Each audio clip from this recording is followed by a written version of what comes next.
Olá, meu nome é João. Vou apresentar para vocês o trabalho Decifrando a Operação, quadro e programa operacionais para o projeto básico de uma futura linha, desenvolvido junto com a Andressa. Eu e a Andressa somos arquitetos e a gente trabalha na gerência de operações do metrô de São Paulo. A agenda dessa apresentação começa com uma introdução, passando para o ciclo de vida de uma linha de metrô, jornada do passageiro, modelo operacional, definições operacionais, a linha X arco-íris e, enfim, as conclusões. Quanto tempo demora para construir uma nova linha de metrô? É bastante tempo, né? E para planejar e projetar? Também muito tempo, às vezes uma década.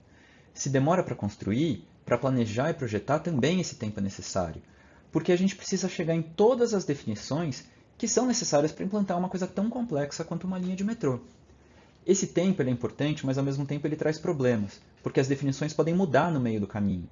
E é por isso que a gente fez esse trabalho, para falar um pouco sobre o esforço da gente registrar definições operacionais que são usadas nas etapas de projeto. Para entender um pouco mais, a gente vai falar um pouco sobre o ciclo de vida de uma linha de metrô. Tudo começa no planejamento, passa pela concepção, desenvolvimento, implantação e operação. Um trajeto bem longo. O planejamento, a gente está falando da rede toda. A gente trabalha com a pesquisa origem-destino, que fala sobre quais lugares as pessoas querem ir, de onde elas vêm. A gente cruza isso com dados geográficos, socioeconômicos, enfim. Tudo para a gente conseguir olhar a rede da cidade como um todo. E a partir daí, a gente define qual é a nova linha que vai ser implantada. Aí a gente passa para a etapa de concepção, que a gente tem como objeto uma linha inteira. Nessa etapa, a gente desenvolve vários projetos, como o diretriz, o anteprojeto de engenharia, o estudo de impacto ambiental, e aí com isso a gente apresenta e estuda diferentes alternativas de traçado, lugares diferentes que estão fazendo essas conexões que foram identificadas na pesquisa. Quando a gente conclui essa etapa, a gente define então aquela alternativa que vai ser desenvolvida. E a gente passa para o desenvolvimento, que aí é a etapa do projeto básico, quando a gente individualiza cada pedacinho daquela linha, a gente fala das estações, das vias, dos pátios, e aí a gente desenvolve projetos muito complexos de civil, arquitetura e sistemas no geral. Com esse projeto completo, a gente consegue contratar então e passar a etapa da implantação, quando a gente contrata o projeto executivo, que detalha e torna esses projetos, essas definições técnicas do projeto básico, em documentação para execução, e a implantação em si, tanto a implantação de sistemas quanto obra civil. Só quando a gente conclui essa etapa da implantação é que aí sim vai começar a operação. Quanto tempo não se passou, né? E muitas vezes, depois que a linha já está operando, a gente identifica a necessidade de modernização, seja das edificações, seja das vias, seja dos sistemas, e isso faz com que a gente volte, por isso que é um ciclo, não é estanque. Esse quadro apresenta mais ou menos quais são os objetos de cada etapa e quais são os produtos que a gente trabalha e desenvolve em cada uma delas. A gente está tentando, com esse projeto, aproximar as etapas de operação e desenvolvimento. Então, a gente está registrando informações da operação que são necessárias para o desenvolvimento do projeto básico. Para saber como uma linha é operada, a gente precisa entender como ela é usada pelos passageiros e passageiras. E isso é o que a gente chama de jornada do passageiro. A gente tem esse gráfico aqui, mais ou menos como que é o esquema conceitual dos espaços de uma estação. A gente tem os acessos, que ficam no nível da rua, o mezanino, que é o andar intermediário entre o acesso à entrada e a plataforma, que é por onde passam os trens. Aí, enfim, a gente tem as plataformas, que são ligadas entre si pelas vias, que são os túneis ou estruturas elevadas por onde correm os trens. A jornada do passageiro começa quando ele entra dentro do acesso, entrando dentro da faixa branca e chegando até o mezanino. No mezanino, a gente tem a linha de bloqueios, que é como os metroviários chamam as catracas. Nessa linha, a gente separa a área paga da área não paga. Ou seja, o passageiro ele só pode entrar na área paga quando ele adquire o direito de viagem. Depois que ele adquire o direito de viagem e entra dentro da área paga, ele acessa então a plataforma, onde ele espera os trens que estão circulando pela via. Com isso, ele consegue entrar num trem, ir até a próxima estação, ir embora e aí sair pelo mezanino, pelo acesso e ultrapassando a faixa branca, encerrando então a sua viagem. Essa é uma outra forma que a gente usa bastante de mostrar essa jornada. Então, o passageiro ele começa fora, ele entra dentro da estação quando ele ultrapassa a faixa branca, aí ele, acessando a área paga, adquirindo seu direito de viagem, ele passa então até a plataforma, espera o trem chegar, quando o trem chega ele ultrapassa a faixa amarela, que é a nossa faixa de segurança, percorre a viagem então até a próxima estação, e aí de lá ele sai e vai para fora da estação, concluindo a sua viagem. Agora que sabemos como uma viagem é feita pelos passageiros, podemos entender como uma linha é operada.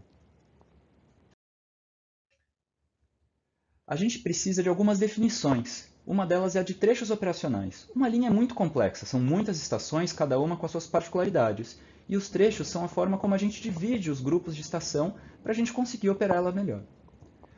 A gente também precisa do programa operacional, que são quais as salas que precisam em cada uma das estações para que a gente possa ter tudo o que é necessário para que os operadores consigam fazer seu trabalho. E falando em operadores, a gente tem a definição do quadro operacional, a quantidade de pessoas e quais são as suas funções dentro da estação.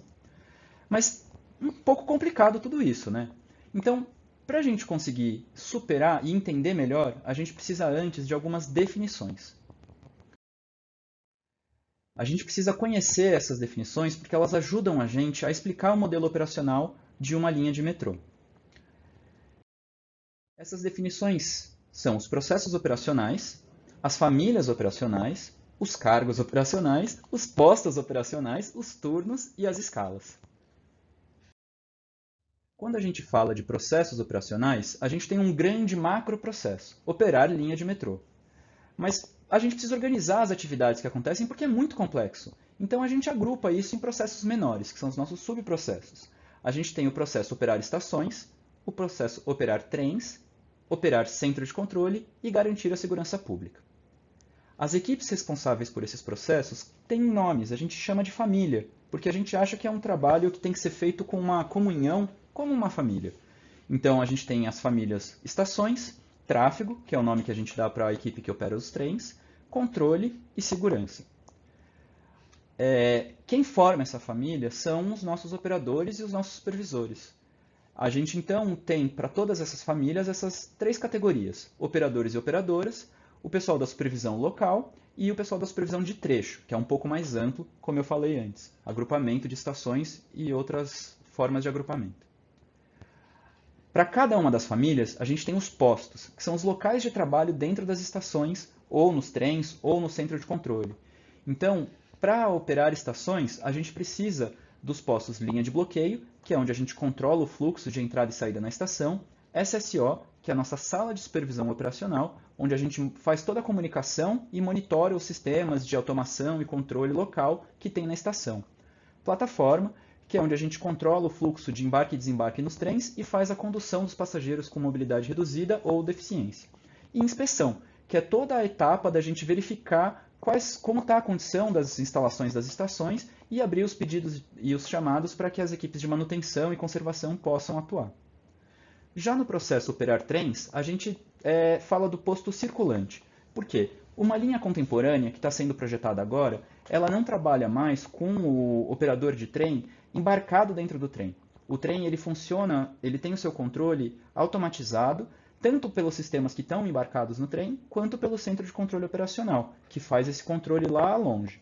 Mas sistemas podem dar erro. Então, considerando isso, a gente mantém o cargo do operador de trens e ele faz essa função circulante. Ele fica nas plataformas e entra nos trens quando dá algum problema de comunicação ou de automação nesses sistemas. Como eu falei, os trens e muitos outros sistemas eles são controlados pelo centro de controle operacional. E aí os postos do centro de controle são chamados de consoles de operação. E para tudo isso funcionar de uma forma bem caprichada e bem adequada, a gente tem a questão da segurança pública. Então aí a gente trabalha ou com rondas e ações de presença, que são atividades de rotina do pessoal da segurança para inibir atividades indevidas, garantir a segurança dos passageiros, dos nossos funcionários e dos nossos bens. E a gente também tem estratégias diferenciadas, como, por exemplo, quando a gente tem um jogo de futebol com uma torcida organizada ou alguma manifestação política muito grande. Então, a gente tem essas estratégias que são para casos mais específicos. Além disso, para todas as famílias, a gente tem, então, o posto do escritório tanto da supervisão local quanto da supervisão de trecho. Essas equipes de supervisão, eles fazem atividades de gestão das equipes e também atividades mais administrativas nesses escritórios. Além dessas definições, uma outra que é muito importante é a questão dos turnos.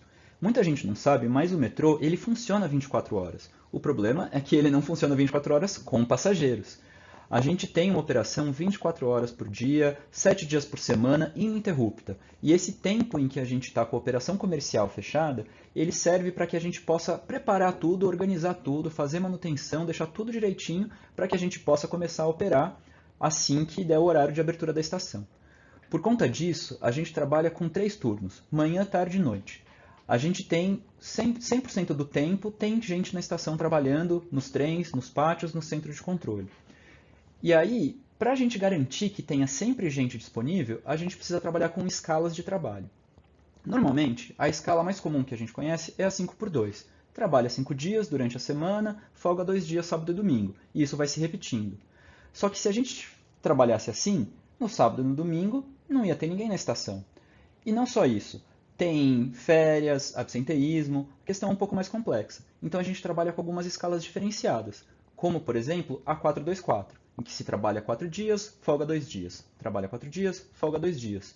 Ou, por exemplo, a 4-2-6-4, um pouco mais complexa. Trabalha 4 dias, folga 2 dias, trabalha 6 dias, folga 4 dias. Essa é a escala que a gente adotou nesse estudo que a gente está apresentando para vocês. Retomando, a gente falou sobre processos, famílias e cargos operacionais, postos, turnos e escalas de trabalho. Assim, com essas definições esclarecidas, a gente consegue falar sobre o modelo operacional. Mas a gente precisa de uma linha de metrô para falar sobre isso. Então, como que a gente fez? Nesse trabalho, a gente não quis falar de um projeto de uma linha existente. A gente quis mudar um pouquinho. Então a gente vai falar da linha X arco-íris. É uma linha fictícia que existe numa cidade fictícia. A gente precisa de algumas informações para conseguir falar sobre o modelo operacional de uma linha. Então, a gente precisa, por exemplo, da quantidade e posição de estações, a localização do pátio dessa linha, as integrações e conexões intermodais, os tipos de estação, se elas são tipificadas ou diferenciadas, isso é, se a gente pode aplicar um projeto padrão de estação ou se ela precisa de um projeto muito diferenciado e não dá para a gente usar o projeto padrão. E a demanda diária da estação, que é quantas pessoas mais ou menos vão passar, quantas pessoas vão entrar e sair, embarcar e desembarcar por estação e na linha toda. Quando a gente fala da linha X arco-íris, a gente está falando de uma linha radial que conecta, junto da estação vermelho, o centro da sua cidade até a estação violeta, que já está mais na periferia. Ela faz a conexão nas estações vermelho e laranja com as linhas centrais em anel, no centro da cidade. Tem algumas estações que passam em bairros menos populosos, que é amarelo, a verde e azul, até chegar na estação anil, em que ela cruza com a linha Y, que é uma perimetral. E por fim, a estação terminal violeta, que faz a conexão com o pátio V.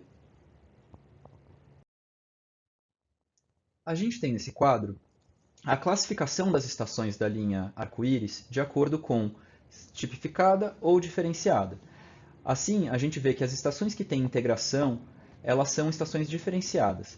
E é possível ver também o carregamento diário de cada uma delas. Dá para ver que essas estações com integração, elas têm um carregamento muito superior, na média de 70, 100 mil passageiros por dia, em comparação com as estações tipificadas, que estão na média entre os 25 e os 50.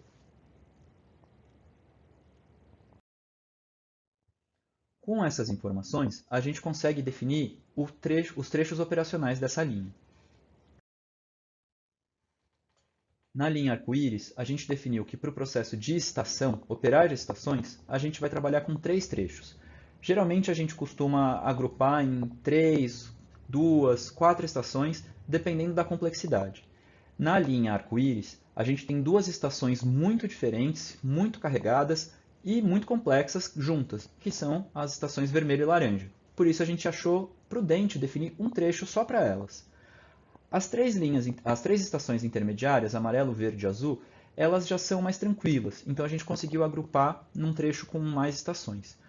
E assim como no trecho central, o trecho terminal também, a gente colocou 2 estações só, anil e violeta, uma estação terminal e outra estação com uma transferência com outra linha. E esse asterisco ele identifica onde fica o escritório da supervisão de cada um desses trechos. Já para o processo de garantir a segurança pública, a gente conseguiu aumentar um pouco e colocar um trecho com 3 estações e outro trecho com 4 estações. Isso porque as equipes de segurança, principalmente nas estratégias diferenciadas, elas trabalham de uma forma mais agregada. Então a gente consegue movimentar as pessoas de um trecho para o outro. E isso permite que a gente tenha trechos maiores. Já para o processo de operar trens, a gente conseguiu fazer um único trecho. Porque é uma linha pequena, são só 7 estações, não tem um carregamento tão grande quanto outras estações, então a gente tem um trecho único. E aí, a base dessa equipe, o pessoal da supervisão do trecho, eles ficam na estação violeta, que é a que tem a conexão com o pátio, porque o pessoal de operar trens, eles fazem um trabalho tanto no pátio quanto na linha.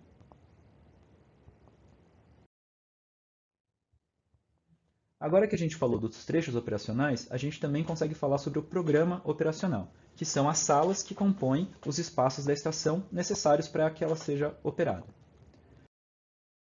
A gente tem aqui uma organização mais ou menos pelas famílias, quem são os usuários dessas salas, qual é a localização delas e a posição. Isso é necessário e é meio padrão.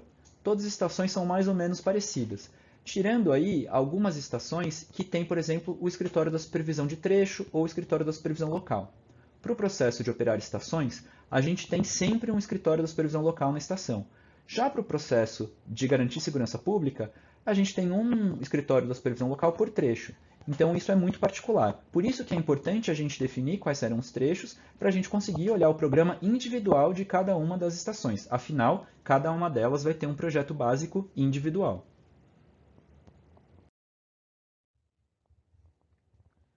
E agora que já falamos dos trechos e do programa, a gente pode falar do quadro operacional.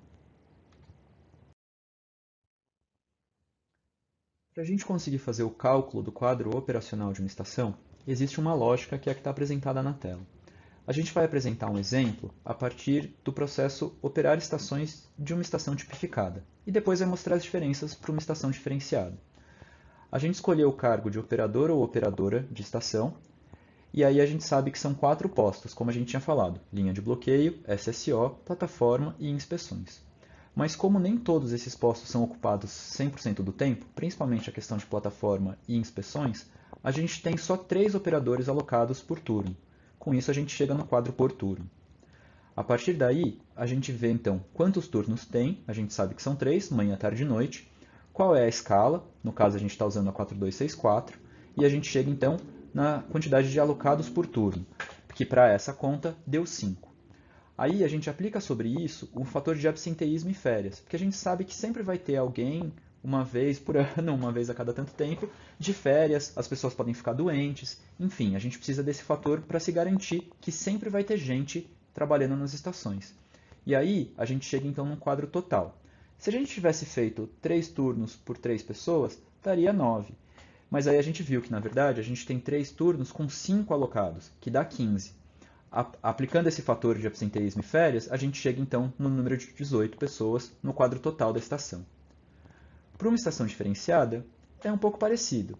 A gente tem o mesmo processo, o mesmo cargo, os mesmos postos, só que aí a gente tem mais funcionários alocados por postos. Então a gente tem um quadro por turno maior.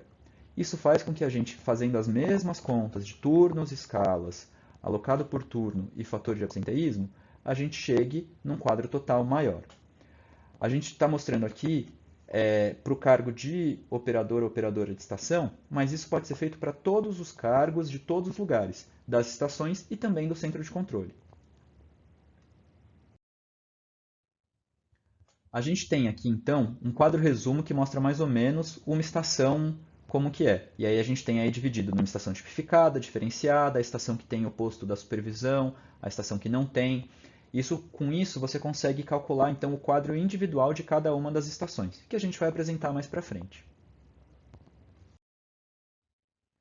Aqui, a gente consegue, a partir dessa conta que eu comentei, contar o quadro total da estação e da linha. Então, dá para ter uma ideia, por exemplo, que uma estação diferenciada tem aí quase 30% a mais de pessoas do que uma estação típica. Isso pode variar de acordo com qual é a base, qual é a supervisão que tem naquela estação. Então, a gente precisa fazer esse cálculo individual. E a ideia aqui é a gente registrar como se chega nele, para que, se precisar mudar no futuro, a gente conseguir revisitar.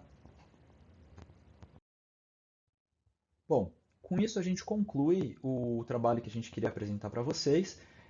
No artigo tem um detalhamento maior dos outros processos operacionais, dos outros cargos, além das estações a gente também fala do centro de controle, chega no programa e no quadro para ele.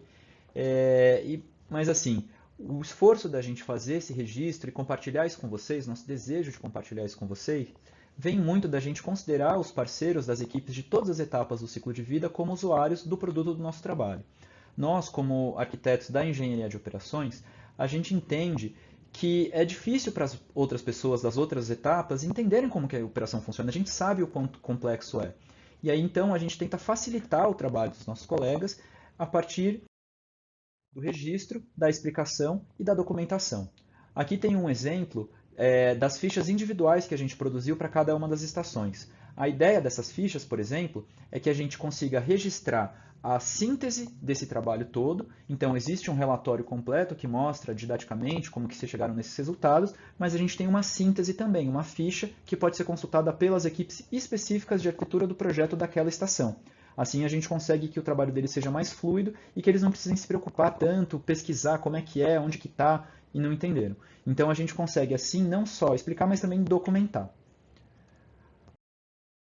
A nossa expectativa com isso é que a gente facilite que as decisões de projeto sejam revisitadas nas etapas futuras pela consulta do registro dessas definições e requisitos projetuais. Assim, a gente garante que desperdícios possam ser evitados, problemas possam ser evitados e a gente consiga ter um modelo operacional adequado quando for receber a operação. Bom, é isso. Muito obrigado pela oportunidade e gostaria de agradecer também a todos os parceiros que ajudaram a gente no desenvolvimento desse trabalho, sejam da gerência de operação, responsáveis por cada um dos seus processos operacionais, seja da gerência de projetos, principalmente do departamento de arquitetura. Também os nossos colegas arquitetos aqui da gerência de operações. Obrigado.